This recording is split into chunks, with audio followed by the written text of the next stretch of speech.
Assalamualaikum warahmatullahi wabarakatuh.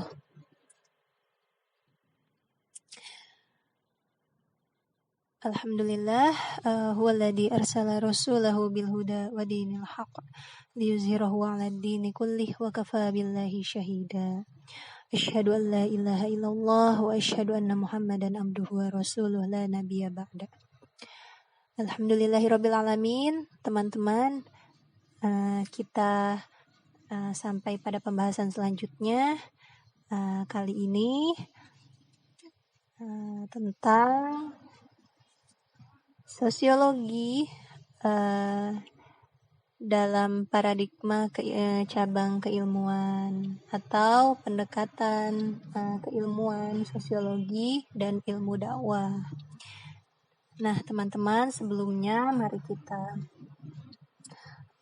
panjatkan puji syukur kehadirat Allah Subhanahu wa Ta'ala, sholawat dan salam kepada junjungan Nabi besar Muhammad Sallallahu Alaihi Wasallam. Mudah-mudahan pada hari ini teman-teman masih diberikan kenikmatan sebagai hamba Allah, sebagai manusia ciptaan Allah, sebagai makhluk sosial yang berinteraksi dengan sesama manusia lainnya, dimudahkan urusannya, dan apabila ada yang mendapatkan kesulitan, semoga dilapangkan atau dimudahkan. Sesungguhnya di mana ada kesulitan, di situ ada kemudahan. Itu janji Allah kepada hamba-hambanya yang beriman, yang percaya akan kebesaran Allah Subhanahu wa Ta'ala, yang percaya akan segala sesuatunya itu diatur oleh Allah, dan manusia, kita semua yang berikhtiar, yang bersabar, yang memiliki nilai keikhlasan terhadap segala sesuatunya. Baik teman-teman, seperti yang pernah dikatakan oleh Al-Ghazali tentang titik temu antara sosiologi dan ilmu dakwah, bahwa konsep tentang manusia itu sebagai insan kamil menggambarkan seorang individu itu mengabdi pada Tuhan secara totalitas, berjuang untuk hablum minannas atau untuk masyarakatnya, untuk lingkungan sekitarnya, dan menyempurnakan sifat-sifat pribadinya. Selain manusia itu memberikan stimulus atau stimula kepada orang lain, kepada lingkungan sekitarnya, kepada sesama manusia. Namun di sini yang menjadi kewajiban juga bagi manusia harus pengertian kepada dirinya sendiri, harus memiliki regulasi diri atau aturan bagi diri. Misal, yang tadinya teman-teman di sini banyak yang bangun siang, karena tidak ada kelas pagi, saya mau bangun jam 11. Kan karena semalamnya ngerjain tugas tuh full, sudah selesai semua, subuhnya lemes badan, pengen istirahat dulu sambil menampung daya atau energi kembali, saya harus tidur. Kemudian bangun beberapa jam kemudian, tadinya mau jam 10 bangun, malah kelabasan jadi jam 1 siang, ketinggalan MK. Nah, dari situ kalau misalkan kita melihat ada keganjalan, ada kekeliruan dari diri kita, segera introspeksi atau mengukur diri, bermuhasabah bin nafs. Nah, di sini yang patut kita amalkan, yang harus kita pelajari, yaitu tentang regulasi diri. Bagaimana cara kita mengatur diri kita agar disiplin. Jadi tidak hanya teman satu tempat tinggal kita saja yang menegaskan kita atau orang tua kita yang menegaskan kita, bangun, bangun, bangun. Kalau misalkan diri kita berat atau dalam hati kita tidak mau bangun, sekeras apapun orang tua itu bangunin anaknya, itu pasti akan berat untuk bangun karena belum ada regulasi diri, belum ada kesepakatan antara hati dan fisik kita atau jasmani kita. Nah, mulai saat ini mungkin mengenai manusia itu sebagai insan kamil, jadi pertama-tama kita itu harus belajar untuk memiliki sepakat antara hati dan jasmani kita. Berbicaralah hati, wahai jasmani, saya mulai hari ini atau mulai besok atau mulai tahun depan, wah kelamaan ya kalau tahun depan ya, mulai saat ini aja deh. Mulai saat ini, setiap hari Senin, saya mulai jam 7 misalnya harus mempersiapkan diri untuk perkuliahan di siang hari. Nah, apa gitu misalkan membaca atau membuat resume gitu. Wah, rajin sekali ya meskipun membuat resume itu ketika disuruh dosen saja kan. Tapi sebenarnya dari kebiasaan kita menulis dan membaca itu membuat positif juga bagi diri kita. Kita semakin pintar berbicara, pintar berkomunikasi, dan pintar juga berhubungan dengan sesama masyarakat. Seperti itu. Nah, itu ya contoh kecilnya ya. Jadi regulasi diri itu merupakan suatu upaya untuk atau agar manusia mencapai insan yang kamil. Seperti itu. Atau sehari kita komitmenkan, wahai jasmani, wahai mata, saya sehari ingin sekali menghatamkan Al-Quran, misalkan 1 juz. Wahai mata, mohon kerjasamanya, seperti itu ya, agar tetap segar. Nah, apabila hati dengan jasmani itu terdapat regulasi atau komitmen, nah terbentuklah prinsip hidup dalam diri kita. Nilai-nilai kebaikan akan kita ketahui dan lebih memahami dan lebih kita pahami. Nah, dari situ sehingga diri kita dengan masyarakat sekitarnya atau interaksi sosial kita akan berjalan secara seimbang atau akan berjalan secara enteng gitu, tidak berat, tidak merasa dipaksa, tidak merasa bahwa ini merupakan suatu istilahnya ancaman. Kalau saya tidak mengobrol dengan tetangga, saya akan dimarahi oleh ibu gitu karena takut dikira sombong. Nah, mungkin bagi yang kita masih belajar, mungkin pikiran-pikiran seperti itu mungkin wajar ya. Tetapi apabila dari situ kita jangan terus-terusan seperti itu. Kita harus berpikir dewasa. Kalau saya terus-terusan seperti ini, maka saya pun mengobrol kepada tetangga tidak akan match, atau ngobrol sih ngobrol, tapi tetangga tersebut melihatnya ada keganjalan gitu atau ada perbedaan. Wah, kok ini anak interaksi dengan saya kayak ada yang unsur paksaan atau gimana gitu. Nah, jadi tidak selamanya seperti itu. Bolehlah, wajar awal-awal seperti itu untuk belajar berinteraksi sosial. Tapi pada seterusnya, ketika kita sudah memahami tentang regulasi diri pada saat ini, kita belajar untuk ikhlas, tulus, agar meniatkan segala sesuatunya itu hanya karena kebaikan kita, gitu. Kebaikan keluarga kita, dan kebaikan orang lain,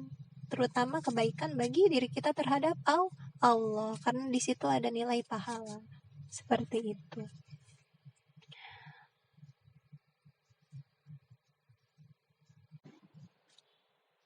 Nah, teman-teman semua, manusia yang telah mendapatkan predikat insan kamil memiliki bukan sunnah lagi ya, bukan mubah lagi, bukan boleh-boleh saja, tetapi wajib seperti sholat kan wajib ya. Nah, dakwah ini wajib kepada insan kamil, melakukan dakwah Islam, menyerukan sistem Islam atau aturan-aturan Islam kepada orang lain, memberikan pencerahan kepada umat manusia dalam kehidupan dan penghidupan. Dalam penghidupan di sini yang mana peraturan-peraturan dalam Islam harus sama-sama kita ketahui itu unsur-unsurnya dalam segala aspek. Jadi aspek perekonomian itu harus didasarkan oleh peraturan Islam. Kemudian apalagi sosial, ipolek, sosbudhan kamil ya semuanya. Apabila seperti itu, tujuan insan kamil ini terbentuk dalam proses dakwah. Nah, karena dakwah sendiri mempunyai peranan dan pengaruh yang luas di dalam kehidupan masyarakat yang tadi itu ya.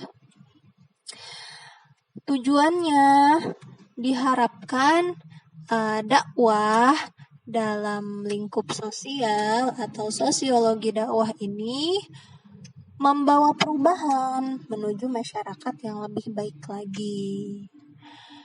Apapun diusahakan untuk membangun masyarakat yang lebih baik lagi.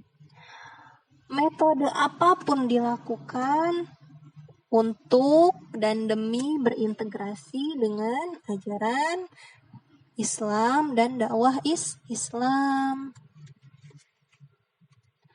Karena perwujudan dari dakwah bukan sekedar usaha peningkatan pemahaman, tetapi juga menuju sasaran yang lebih luas.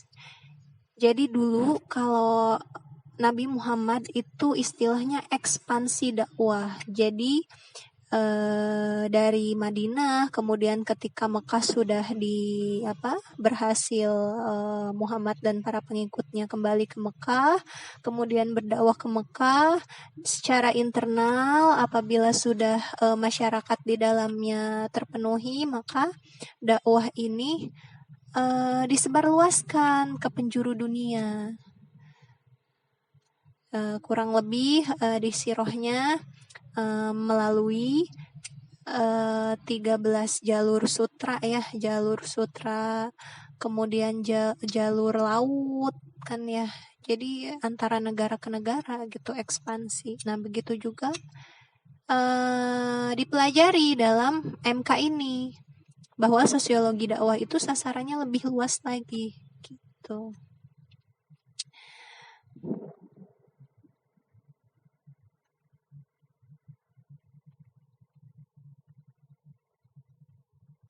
Baik teman-teman,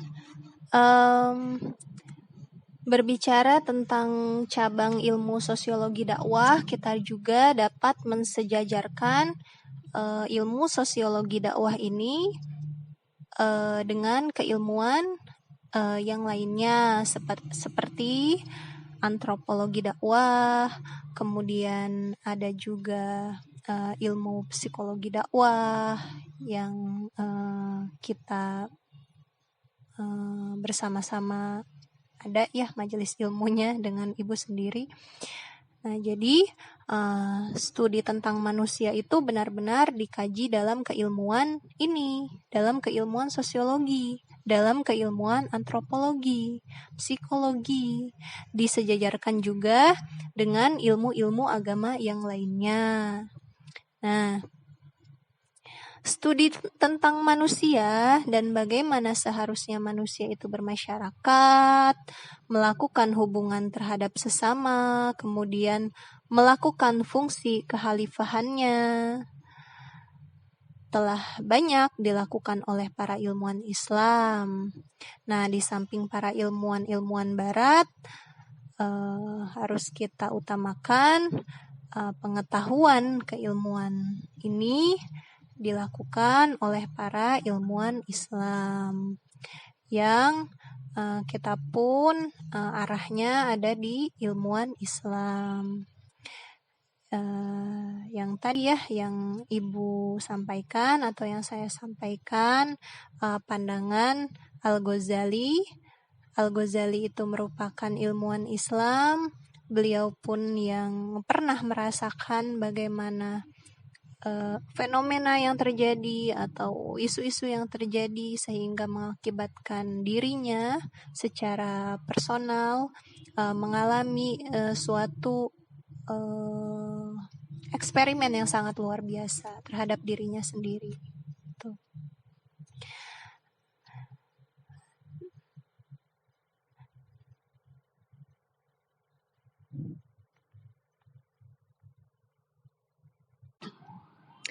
Dari situ teman-teman semuanya dapat kita tarik benang merahnya. Nah, benang merahnya apa? Garis korelasinya apa? Jadi sekiranya dapat kita ketahui semua, benang merahnya di sini ialah sosiologi itu membahas semua fenomena yang ada dalam masyarakat. Isu-isu yang sedang berkembang di tengah masyarakat. Segala tindakan-tindakan yang berpengaruh terhadap aspek kebudayaan, sosiologis, geografis, perekonomian, semuanya itu dibahas dalam sosiologi dakwah. Nah, ada perbedaannya juga dengan sosiologi agama yang membahas salah satu aspek dari berbagai fenomena sosial. Contohnya agama dalam perwujudan sosial itu seperti apa. Nah, kemudian teman-teman dari penjelasan tersebut dapat kita pahami bersama-sama adanya keterkaitan antara sosiologi agama dan dakwah Islam. Dalam hal ini berkaitan dengan pelaksanaan dakwah atau penyebaran agama Islam atau syiar Islam pada masyarakat untuk mencapai kesempurnaan dalam beragama dan bermasyarakat.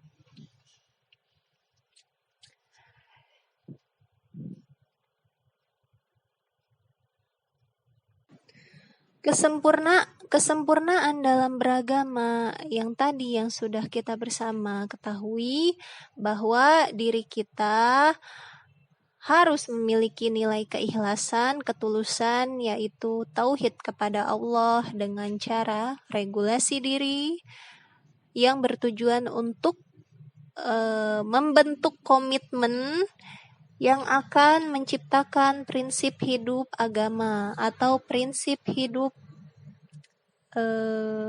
aturan-aturan untuk menjalankan Islam, untuk menjalankan sistem Islam. Dan unsur masyarakatnya ketika kita sudah memiliki prinsip Islami atau prinsip religiusitas, maka kita berkewajiban untuk berdakwah secara menyeluruh dalam lingkup sosial.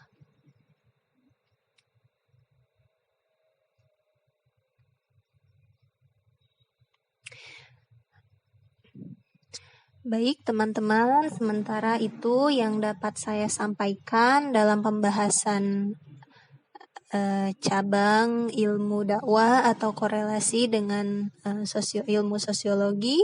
Mudah-mudahan pembahasan ini lebih membuka wawasan kita, lebih menjadikan ini sebagai pelajaran berharga bagi diri kita sendiri secara personal dan umumnya. Mudah-mudahan kita dapat mengaplikasikan atau menyebarkan kebaikan terhadap sesama manusia, terhadap orang lain di sekitar kita, dan masyarakat di lingkungan tempat kita tinggal. Baik teman-teman, terima kasih atas segala perhatiannya. Mohon maaf apabila dari saya, dari Ibu ada kesalahan, ada kekeliruan. Mohon keikhlasannya. Kita juga saling berdoa. Mudah-mudahan kita semua diberikan kemudahan, diberikan kesehatan, kelancaran dalam segala urusannya. Mari kita akhiri majelis pembahasan ini dengan bersama-sama membaca doa kafaratul majelis. Subhanaka Allahumma wa bihamdika asyhadu an la ilaha illa anta astaghfiruka wa atubu ilaik.